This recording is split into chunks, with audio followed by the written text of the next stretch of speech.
Un mouvement peut faire la différence. Un mouvement peut effacer toutes les différences.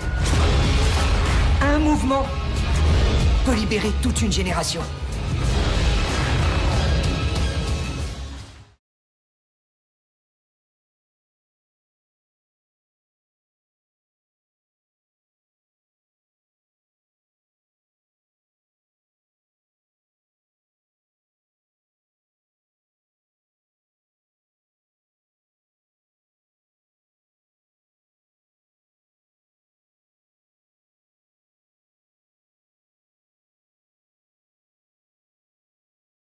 It's going to be the largest pipeline in North America, over 4,000 kilometers of tar sands transporting pipes. It's going to bring it to export in Cacouna and St. John's, New Brunswick. It's going to transport, if built, over 1.1 million barrels of tar sands crude per day, and this is all going to be going to the international market. So as a result of that, in Quebec, what we've tried to do, having seen large resistance movements to tar sands pipelines emerging in both the United States against Keystone XL and the West Coast against Northern Gateway, we're attempting to build these types of resistance movements in Quebec as well. One tactic that we used to do so, which I'm going to be talking to you about today, was the Peoples for Mother Earth March. What happened was in the beginning of this summer, lasted from May 10th until June 14th, a group of concerned citizens, not associated with any direct environmental group, walked along the route of where the pipeline is proposed to be built. It began in Cacouna, where TransCanada is planning on buying an existing public port and converting it into an export station for the tar sands. It followed the route to Montreal, and then following Montreal began to follow the route of Line 9B. The march itself employed many tactics. Every day as we were walking, people would go door to door, have petitions signed, have discussions with people in these towns about why it is that they should be concerned, what danger they're in about the pipeline, how it could affect their communities, etc. We also, when we got into towns on most days, we put on a show for the town so that we could get townspeople together, and that would be followed by an extended discussion about the dangers of the pipeline. So yeah, there were multiple things that we did, as well as we had a few actions, direct actions. We confronted Stephen Blaney, one of Quebec's only conservative federal parliament members. He's a representative from Lévis-Bellechasse. We confronted him because of the fact that all of his constituents, who we spoke to many, who were concerned about the pipeline, were ignored or silenced. So we confronted him. We had a little bit, released a press release, tried to show him that as a Democratic representative, he has a responsibility to listen to his constituents who are concerned. We also, in many of the large cities that we passed through, held large demonstrations, Montreal, Quebec City, Trois-Rivières, Terrebonne. We held demonstrations in each of those cities.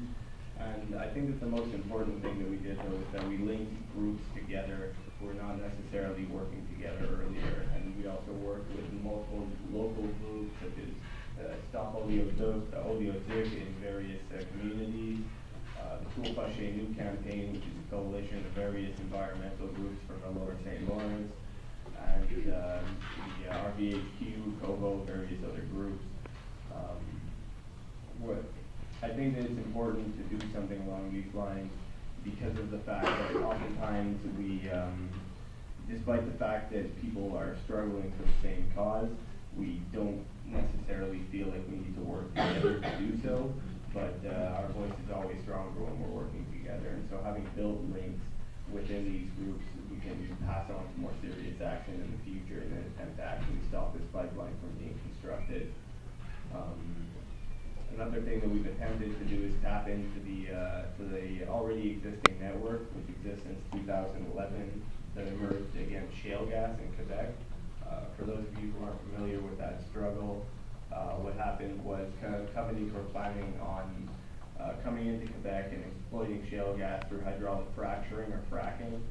And there was another march, similar to the one that I took part in this summer, which went from Rimouski to Brigade to Montreal, and sensitized communities along the route. Now, farmers, local businesses were so concerned with the information that they received about shale gas that they made such a huge amount of noise about it that the companies ended up pulling out their investments. And so what we hope to accomplish with the march through sensitization is similar to what was accomplished with shale gas, except the job of creating network has already been largely done for us. Now, mind you, that was also a slightly different circumstance in that right now we have a federal government under the Conservative Party who the main project of the federal government is the tar sands and exporting the tar sands. So this is going to be a harder fight, but it's not one that we're going to lose. It's one we have to win. And as far as acting in the future, I believe that of course sensitization is always important. The more people that understand the problem, the better. The more people that we have behind us, the better. But we also need to start thinking of actual actions so we can take actual direct actions that can physically inhibit the construction of this pipeline. There have been a few small-scale victories in the meantime since the march. During the march or immediately afterwards, 5 communities that we passed through passed municipal legislation against the pipeline. Those 5 communities were Saint-André-de-Kamouraska, Lille, Saint-Augustin-de-Desmaures, Lanaudet, and Saint-Sulpice. Each one of these communities has passed a resolution which says, to varying degrees of intensity, that they do not want the pipeline in their town. Now, the problem with that is that this is essentially symbolic because the pipeline is under federal jurisdiction, but at the same time, if enough communities get together and pass resolutions such as these, it shows that the pipeline is losing its social license, and that's essentially what happened with the shale gas struggle in 2011. So, we hope to continue the struggle. We hope to continue the fight. And I hope to see more of you in action in the future. Thank you very much.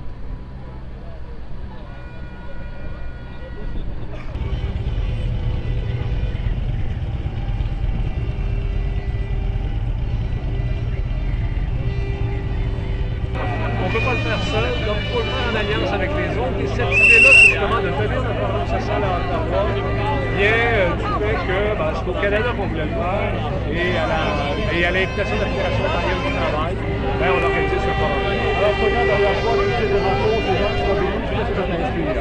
Ça m'inspire qu'on est en marche. On n'attendait pas une grande manifestation large, c'était pas ça le but, parce que le programme réunit surtout des militants et des militantes qui vont échanger pendant 3-4 jours. Mais en même temps, il y a une détermination là, à s'occuper de politique canadienne. Et ce trajet-là est significatif. On va rencontrer les Autochtones sur notre passage. Il y a tous les gens qui sont du côté d'Ottawa qui vont se réunir avec nous un peu plus tard. Donc c'est quand même quelque chose de symbolique de faire, mais sur le plan politique, ça veut aussi dire au gouvernement conservateur, regardez-nous bien aller dans les prochains mois. On va le faire le travail de sensibilisation et d'éducation pour convaincre la population que les conservateurs, c'est pas un bon choix électoral.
Comme vous pouvez voir, ils ont tous des affaires en jaune, là.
Pour le forum social en tant que peuple. Depuis toute jeune, j'ai toujours entendu les aînés dire le territoire n'a jamais été cédé. C'est ça qu'il faut. C'est ça notre force. C'est réunir ensemble. À travers le Canada, nous sommes ici.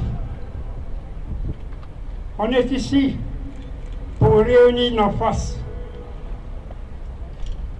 Moi, en tant qu'Algonquin, je suis fier d'être un autochtone aujourd'hui. Je suis survivant du passionnat. Je commence à passer à travers.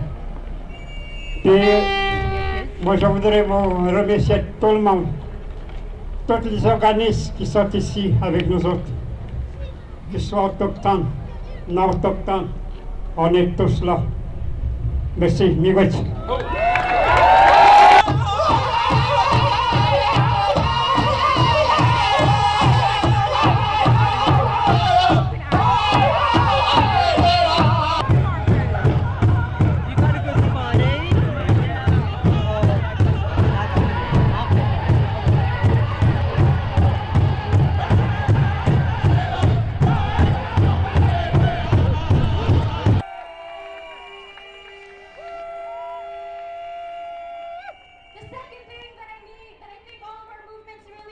As you read in the description of this workshop, we're talking about the criminalization of dissent and the criminalization in particular to indigenous groups who are carrying out the dissent.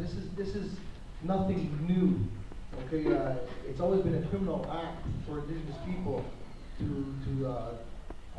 be dissenters against the state, against the different colonial entities that exist here. So this is not something that's new. I'm going to try and restrict what I'm talking about in this brief presentation to the last 25 years, things that I have personal knowledge of and personal contact with. In the description, I talk about from Oka and Ganastag in 1990 up to SAUVAGEAU, with different individuals like pretty high-profile individuals like Cindy Blackstock, who, because they chose to speak out, are either surveilled or harassed by the state apparatus, the security apparatus in the state. And I think that in order for us to truly have a forward momentum, we have to recognize that a lot of the frontline activists, the frontline fighters, if you would say, are for the most part, when it concerns environment and land issues here in Canada, would be indigenous communities. And as we had seen just recently in October of 2013, what happened in SAUVAGEAU with many of the people, and all the people actually arrested, and the two people who end up serving time for that action, being indigenous people again. Surely I'm coming here to discuss these matters, but I don't want to get into much into the whole issue of what they are. I expect the audience to have some knowledge of what these things are. What I want to discuss here, moreover, is how can we work together to find a strategy to have something in place to help defend these people who put their lives on the line, put their freedom on the line, to ensure that their children will have land, that all of us will have water, that are fighting some very tremendous battles in the name of Mother Earth, in the name of humanity. What I would like to plant seeds here today, because it's like a fertile garden, so we have to plant these seeds, is how can we do a national strategy to have funds, to have legal defense for people who are involved in that, in the struggles. I'll go back to Buktu, where I was actually quite saddened and angered when the men who were arrested, I don't know their names off, I should know their names off. On est content que vous soyez ici aujourd'hui. On a décidé au Frappeux de proposer un atelier sur les enjeux fédéraux du logement, une perspective fédérale et les luttes qu'on devrait mettre de l'avant. Alors, on va débuter avec un petit portrait. Oui, pardon, j'ai oublié de nous présenter. Moi, je m'appelle Émilie Joly, je suis organisatrice communautaire au Frappeux, le Fonds d'action populaire en réaménagement urbain, qui est une organisation au Québec qui est un regroupement de comités logement et d'organisations qui travaillent pour la promotion et la défense du logement social. Et on est au forum avec ma collègue Véronique Laflamme et François Saillant, tous deux du Frappeux également. Je voulais juste faire un petit retour historique. Ben, je pense que c'est important de voir quelles luttes se sont menées au cours des 25 dernières années sur la question du logement social au Canada, comment on s'est organisé, quelles victoires on a obtenues, quelles défaites on a subies. Mais je pense que le but de tout ça, c'est d'abord de voir qu'est-ce qui peut permettre qu'on mène une lutte efficace face au gouvernement fédéral en prenant les bons exemples et des moins bons exemples de ce qui s'est fait au cours des 25 dernières années. Évidemment, je parle des 25 dernières années, il y a eu des luttes depuis beaucoup plus longtemps que ça sur la question du logement, mais je commence la lutte en 1990. 1990, c'est là où le gouvernement fédéral, qui était à l'époque le gouvernement conservateur de Brian Mulroney, a commencé à couper dans les budgets, mais vraiment couper budget après budget.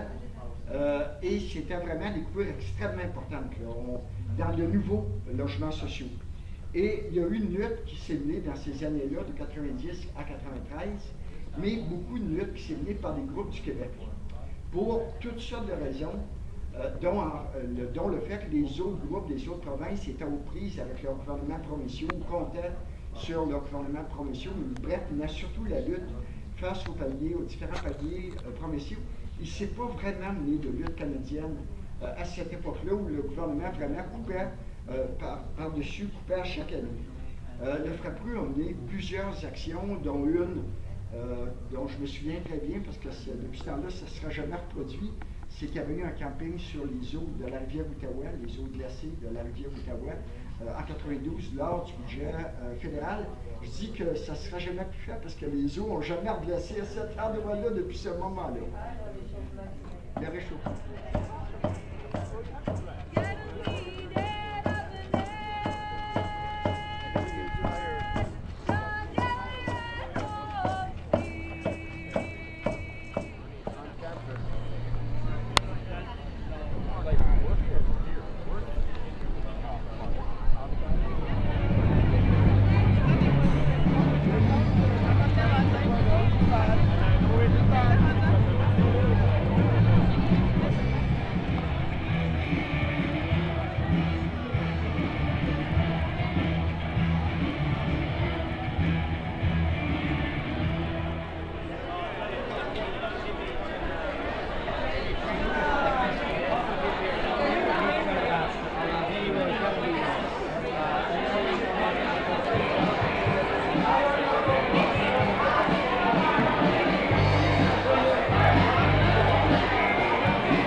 Si je me présente sous ce titre, c'est parce qu'aujourd'hui, je me sens dans mes petits souliers. J'ai l'habitude d'intervenir dans des cadres comme celui-ci, forts de recherche, bon, plus ou moins aboutis, abordant des questions qui ont été traitées déjà dans des bouquins, ainsi de suite, alors que là, je fais le contraire. Aujourd'hui, je me mouille, vous êtes mes cobayes. C'est-à-dire que cette année, je lance un nouveau chantier de recherche, complètement... aujourd'hui, c'est une sorte de séance inaugurale sur la définition de l'économie. C'est ce qui va m'occuper ces prochaines années, et j'aurais voulu, auprès de vous, amicalement, tester un certain nombre d'idées et voir comment vous les entendez. Et il y a même une revue en France qui s'intitule « Sortir de l'économie » et qui a publié ce recueil de textes à partir des livraisons de la revue, et qui postule ni plus ni moins qu'il y a trop d'économie, il faut sortir, non pas d'un modèle particulier de l'économie, mais de l'économie elle-même. C'est comme si l'économie elle-même devenait le problème, et qu'il fallait donc sortir de ce régime de domination et d'aliénation qui constitue les critères et les règles à l'enseignement.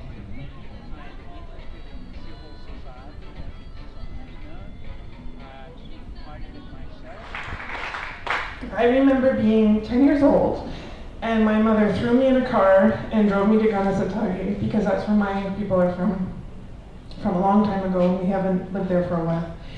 And this woman was chosen by the Longhouse to represent her people during the crisis there, and did tremendously important and beautiful work in negotiating that conflict and resolving and into a peace. And since then, she has been one of my #1 idols and sources of inspiration, because she is constantly a spokesperson and voice of reason in the world, both at the United Nations level and at the community level, in terms of human rights and indigenous rights and rights for Mother Earth as well.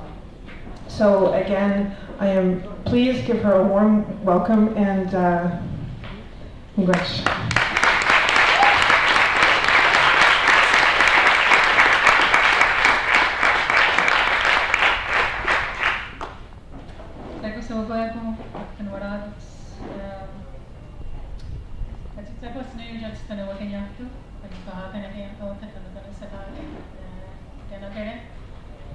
Before I'll start getting confused, a very heartwarming introduction. I very much appreciate it. Nobody can do this kind of work without support from their families, people in the community, and I just want to note that we do have another person from the community of Ganasatagi who was on the front lines with me. Clifton Nicholas is sitting up here, so I just want to acknowledge his presence as well. Private property law is based upon in Canada and the U.S. It's the doctrine of discovery. It's terra nullius.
In 2005, an overwhelming majority of Palestinian civil society organizations called on people of conscience all over the world to impose broad boycott, divestment, and sanctions initiatives against Israel, similar to those that were applied to South Africa, until Israel abides by its obligations under international law. The reason Palestinian civil society called for BDS are very much relevant today. It's because although Israel continues to violate UN resolutions and international law, it's still given a blank check to act as it wishes.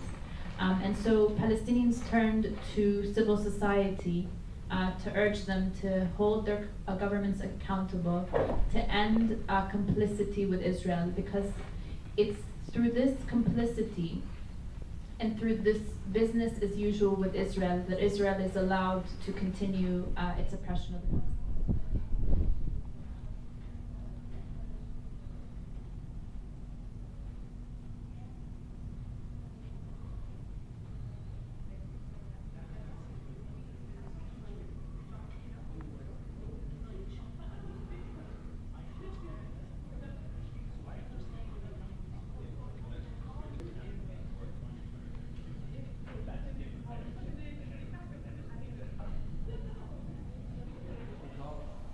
Cognitive maps that could be used to animate the deliberation that would be preceding the referendum. And that stellar model that could be used on the internet so people could explore the model and explore different scenarios to figure out if their project they are studying, if it's if they agree or not to for their community, if it's good or not for their community. So through that modeling, through that deliberation, how to build a consensus about some topics locally, and also in the scale of Quebec for that citizen revolution.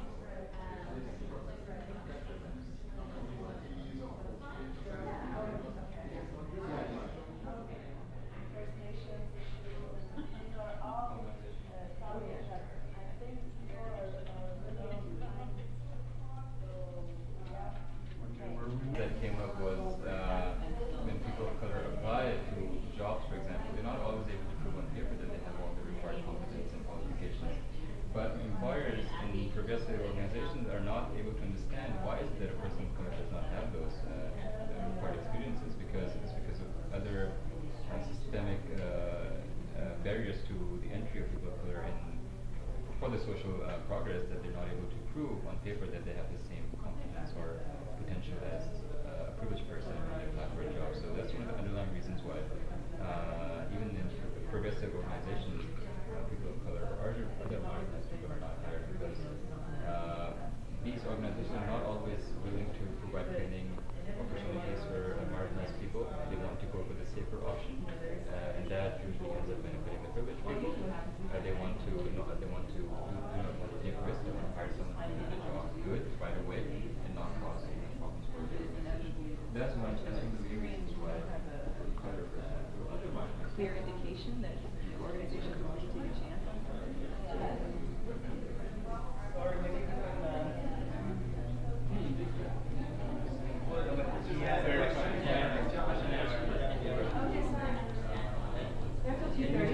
Form a critique of corporate social media. That's great. Time to get it. We've got to get to what? Yeah. So we'll leave you to it. Je vous présente Arden. Je vous présente dans la caméra le premier Simon, le deuxième Summer.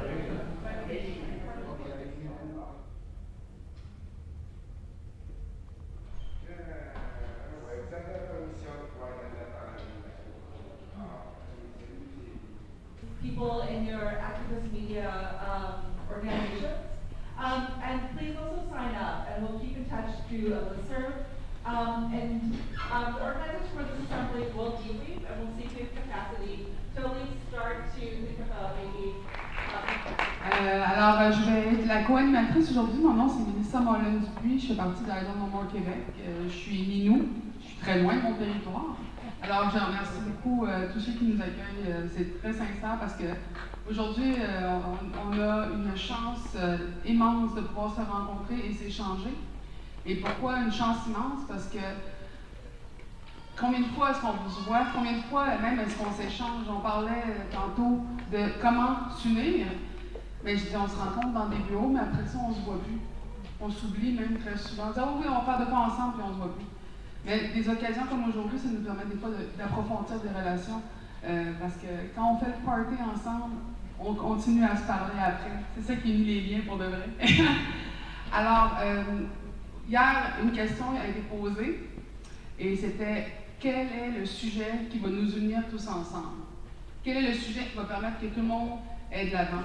Et moi, sincèrement, je dis que c'est l'environnement. Parce qu'il n'y en a pas de droit du travailleur sans l'environnement, il n'y en a pas de droit autochtone sans nos territoires, il n'y en a pas de droit des étudiants, de droit des femmes, il n'y a rien s'il n'y a pas d'environnement pour y vivre. Donc, je pense qu'aujourd'hui, on est dans une rencontre qui va être plus qu'importante, et il va falloir qu'on y travaille fort, et malheureusement, il va falloir aussi qu'on y travaille vite. Je vais vous donner le plan rapidement de ce que ça va être la rencontre, parce que demain, il y a l'Assemblée des mouvements sociaux, et on va présenter notre déclaration d'engagement que l'on fait, et on va pouvoir commencer à continuer ce qu'on a déjà fait.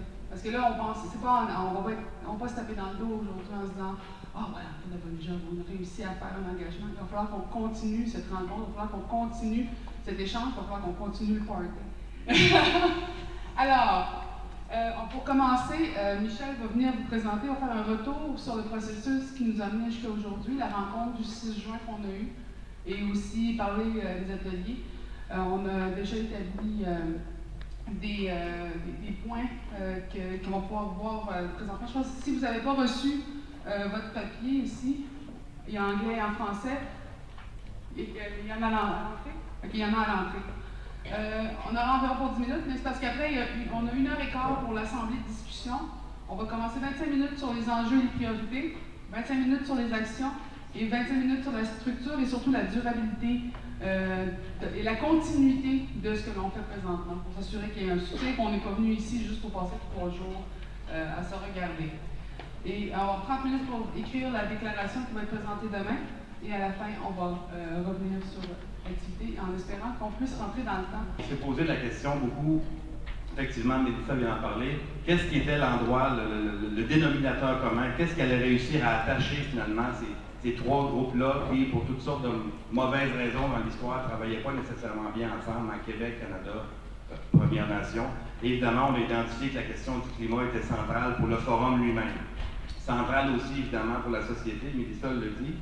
Et centrale aussi parce que ce qu'on a identifié essentiellement à ce stade-ci comme étant un enjeu sur lequel on peut travailler, c'est évidemment la question des sables bitumineux.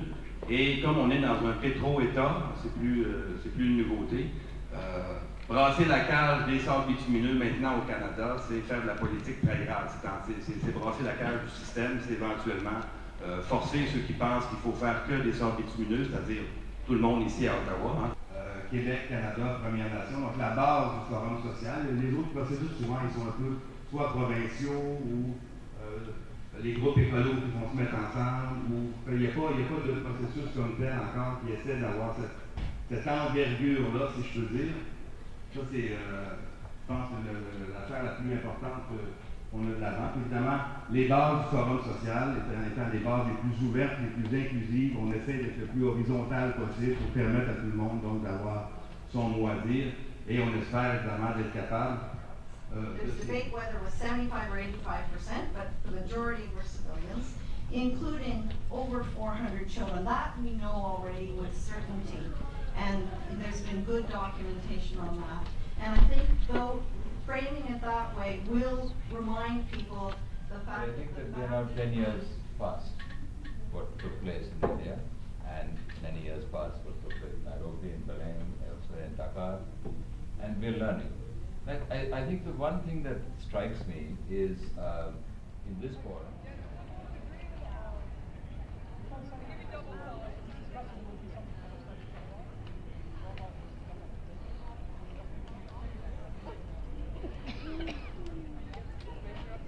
Toujours en solidarité avec le Gaza et la Palestine. So what I was saying in French is basically this flag has been signed at many events, many vigils, many protests that were held in it's maybe 11 or 12 blocks, depending on which group.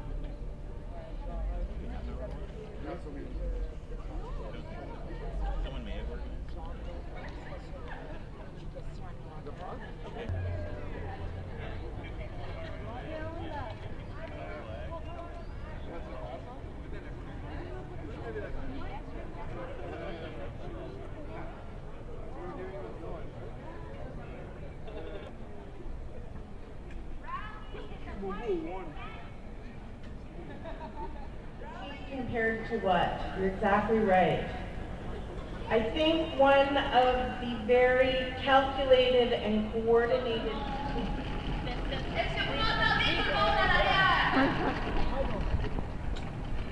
Nous sommes ici au Forum social des peuples, ici, sur ce territoire. Nous, en tant que citoyens et citoyennes ici, nous savons une chose. Nous savons que de l'île Tortue à la Palestine, l'apartheid et le colonialisme sont des crimes. Nous savons ça. Et c'est pour ça qu'aujourd'hui, nous nous sommes rassemblés dans une convergence en solidarité avec le peuple palestinien. Nous avons aussi été témoins des bombardements récents à Gaza. Juste aujourd'hui, encore plus de bombardements. Et nous sommes en solidarité avec le peuple palestinien. Mais en 2005, la population civile palestinienne a lancé un appel à nous, un appel au peuple du monde entier, par désespoir devant l'impunité du régime d'apartheid, devant l'arrogance de ce régime d'apartheid et devant l'inaction de la communauté internationale et de nos propres gouvernements ici, à Ottawa, à Québec, à Toronto, dans nos provinces, devant l'inaction de ces gouvernements-là, la population civile a dit il faut faire quelque chose, on a besoin d'aide. Et ce que la population civile palestinienne a dit, c'est nous appelons comme action, comme stratégie, que les peuples boycottent, désinvestissent et sanctionnent le régime d'apartheid d'Israël.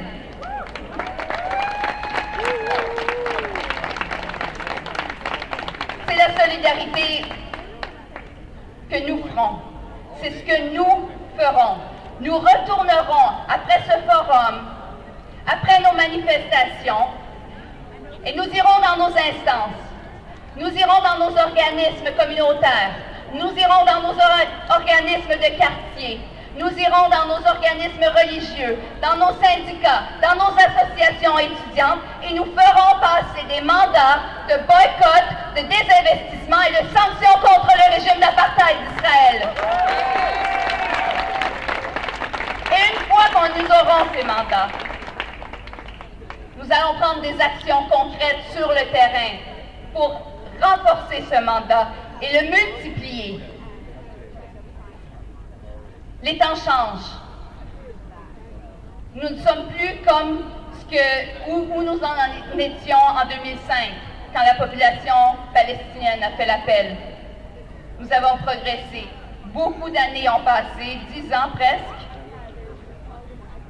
Et le temps est venu maintenant de réellement appliquer et de réellement répondre à cet appel.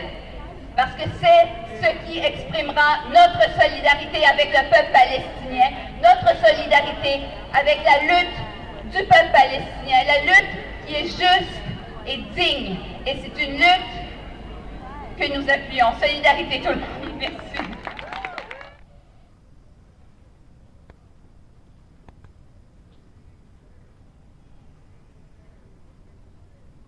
psfaltmedia.tumblr.com.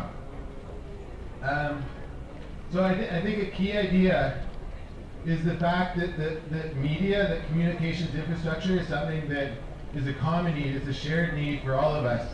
And it's a way that we build on local, regional, and national levels on all issues. We all need healthy communication systems. So this is really a call that everyone should be supporting the process and the effort at collaborating around media. And it can serve as a unifying political project. If we need something to all come together on, I think we can all agree that we all need good media. One specific thing, the concrete plans that are coming out of the Assembly, is an initiative led by Cactus, which is the Canadian Association of Community Television Users and Stations.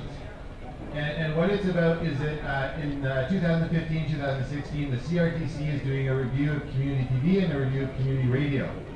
And Cactus is taking the lead on organizing, bringing together stakeholders from all across Canada in a process which will have a national convergence or conference or gathering. That out of this process, a really credible, broadly backed proposal to bring to the CRTC, which will be about helping to create digital media policy, but it will also be about the public funding of community media. Like right now, there's $130 million that goes into cable access programming, which is kind of just disappearing. So there's a really large amount of money that could go into really exciting community media projects. So this process, led by Cactus, over the next year or so, is a way to work on that. I guess the two things to get involved in this process on our website, which I mentioned, psfaltmedia.tumblr.com. Yeah. Okay, it's in the program. If you go to the media section and you look at the alternative media, our website is there.